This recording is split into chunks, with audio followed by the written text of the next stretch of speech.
صياد فقير يعيش مع زوجته وابنه المريض في بيت صغير.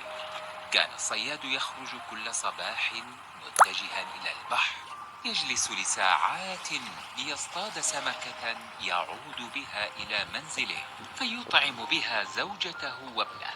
وإن رزق بأكثر من سمكة كان يبيع بعضها ويتصرف بمالها.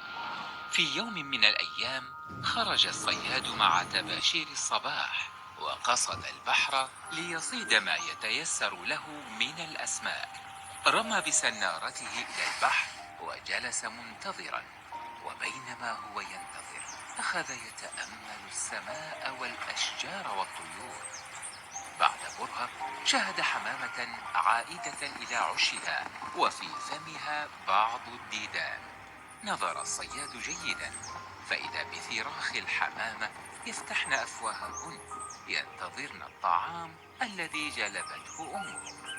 تأمل هذا المشهد وتمعن في رعاية الله لهذه الفراخ، وشعر بأنه هو الحمامة وابنه وزوجته هم الفراخ.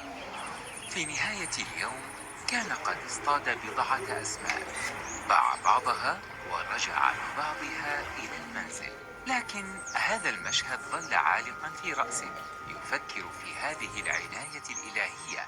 حينما عاد إلى المنزل أخبرته زوجته بمرض ابنه. صعق الصياد